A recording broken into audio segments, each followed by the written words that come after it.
You have been incredibly busy. You've been killing the game. Tell us about The Beast in Me and who you play and what it's about. I play Nina Jarvis, and The Beast in Me is a psychological thriller from the people who brought you Homeland. So I loved Homeland. It was my favorite show. I watched every episode. Yes. Watched many episodes many times, and so I was jumping at the chance to be a part of the show. And it's really a cat and mouse game about Claire Danes and Matthew Rhys's characters and how they intertwine. And I play Nina Jarvis, Matthew Rhys's wife, who on the surface seems just like a normal wife, but then as the show unfolds, you really get to know that maybe not all is as it seems. Now, I have to ask you, is that how you pick your roles? Because you like love a show and be like, oh, I need to be a part of it? Oh, yeah. Because you do really well picking your projects. Thank you, but I wish it was up to me all the time. Oh, okay. I wish I could be picking and choosing my projects, but sometimes it's more just, oh, I really hope I get this show because I love these people involved, and I will beg and plead and do whatever I can. And then with this show, I really did do that. I begged. Okay, I like that. Well, we're glad you did because you're doing a wonderful job. And then you got to work with Claire Danes. What was that like for you? Claire Danes is the epitome of my childhood of who I wanted to be when I grew up. So she And you was got to really, work with her. And I got to work with her, which was, I tried to separate the fangirl in me because I had to be professional and I couldn't just stare at her like this all day because that would be creepy. So I tried very much to keep it together, but she was really someone I grew up with emulating and wanting to be like her because she just holds herself with such class. She's so talented. Yes, she is. But also the way she conducts her personal life and just how she is on set. So getting to work with Claire was really, I mean, I hope she doesn't see this, so I can still be cool. Okay.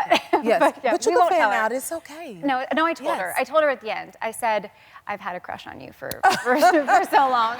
I can't hold it back anymore. Plus, she's the queen of crying, and queen you of had to cry next to her. I know. What was that like?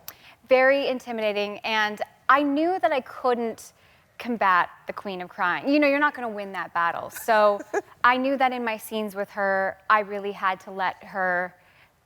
It sounds weird to say let her shine because she was going to outshine me anyway, but I knew in times like that I wanted to restrain myself because I love crying. I'm a Pisces.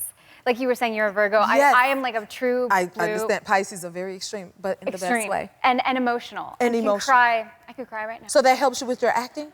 Yes, it does, but in times where I have to cry, sometimes I don't want to do too much. And so with Claire, she's the queen of crying. She can cry. How did you balance that? Thinking about like what I was going to eat for lunch. You know, like needing to go to a different place because if I really was sinking into it, I would cry a lot, maybe too much. And with her, you can't out cry the Did she best give you crier. any tips on it? No, but she did say at one point that she goes into like almost a spiritual place. She didn't say spiritual, I'm making this up. But she did say that she goes to a place that she doesn't necessarily control. And I do understand that. Like she can just cry. And so I think that she can just go to these dark places without any. No, I understand. Listen, as an actress, crying on the set, on the spare, a drop of a dime is not easy to do. So I take my hat off to both of y'all. I remember you crying and Call Me Crazy. I think I've cried in everything to the point I said, if y'all have me cry in one more film, I'm gonna charge you per tear. You should. Okay? Because it's no joke. But you also play roles of strong women that represents good women relationships. So who do you look up to? Oh, I'm so glad that all of my roles have been sort of female friendship related. I think that that's something that I take as a compliment, that people want to see me in formation with other women and community with other women, because maybe I just give off that sort of vibe that I am a girl's girl, which I am. And so, yeah, I think it's because I do have really amazing women relationships in my life, and my best female friendships have really pieced me back together in so many different times of my life. And weirdly enough, I mean, throughout my life, I've been lucky to be in enough movies where I get to meet another actress on set and then sort of like build a relationship. Yeah, build a relationship. I totally understand. And then like I pluck them and I'm like, you're coming with me. I do the same. You do. Yes. Okay, I like that. Yeah. We should have plucked each other out. I know. I was just about to say that. Maybe one day we'll have a film where we could cry together.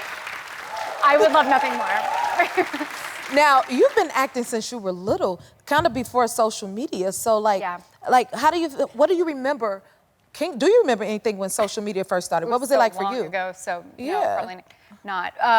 I do remember before social media, there was a lot less pressure. I guess I liked it a little bit more because it was really more about the acting and the work instead of being like popular, which I do like. But on Pitch Perfect 1, when we were filming the movie, Instagram had just come out and it was a new app we didn't really know about. So when we were filming Pitch Perfect 1, we were uploading photos to Instagram thinking that it was just a filter app and that our photos looked cool. And so we didn't know that we were doing all these like drunk photos, and we were uploading them for the world to see.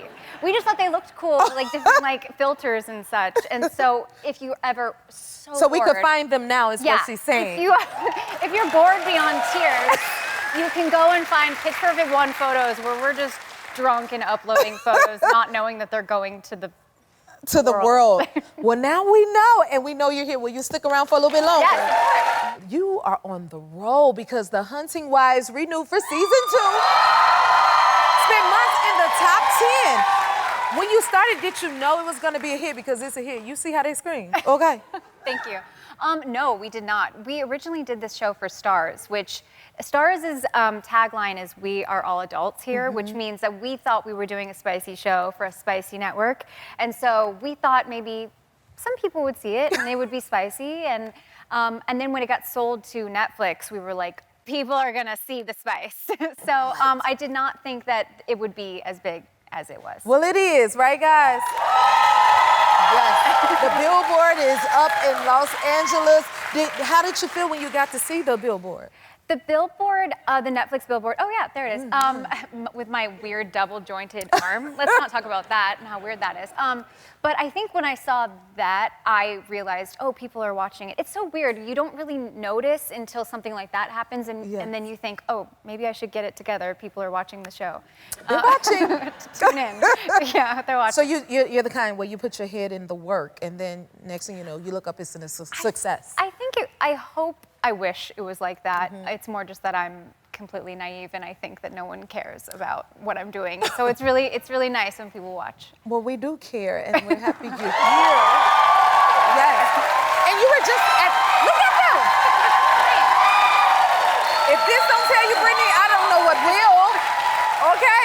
Thank you. You were just at the Emmys. And you ended up presenting, and that was unplanned? How did that happen? Oh my gosh. I am so glad that Malin is so cool and we love each other so much, because that I thought was a practical joke. We were sitting in the audience and she turns to me, she's on the phone, she says, "We have to present." And I was like, "You're crazy." I thought she was playing a practical joke. Oh my goodness. And she said, "No, somebody dropped out. We have to go up and we have to present right now." And I thought she was joking, and then fear rushes over. And then it's very weird because I'm not usually this person, but a calm kind of came over me. Okay. And I said, "Let's go." So we had 30 minutes to go back in prep, and there was nothing written for us. And so I couldn't walk in my dress, which I already knew was a big obstacle. And so I turned to Malin and I said, "We have to make this a bit. We have to make it a bit that I can't walk in my dress or else I'm gonna look so stupid. And people are gonna make fun of me. And so it's gonna take me a long time to come out. Come out." I know what to say. And then I turned to her and I was like, "Can we write this for us?" And she was game, and she's always game for And it turns out a success. Who would have ever known that? like it was a spirit of the moment. 10 minutes before. See, oh, yeah. That's why she's an actress, a director, and everything No, else. no. Yes, Brittany. No. Okay, so there was a video of your co-star dancing with Coleman Domingo at the party. Where were you? It's the biggest regret of my life. I don't know. How did you miss this? I was there. So I love Coleman. I love him. We all do. He is a diamond. He He is really the most genuine, as you know, like Yes, he is. just the most genuine person. And dancing with him would have been a highlight of my life. And I Don't know where you are. don't know. Maybe by the buffet. I'm not sure. I hope so. Well, we're glad you're here. Will you come back again to see I us? would love to. We would love to have you. Thank you so much for being here, Brittany. The Beast in Me is available to stream on Netflix right now. We'll be right back. Your happy place is here. What was your favorite part? Drop it in the comments and subscribe to help keep the joy coming.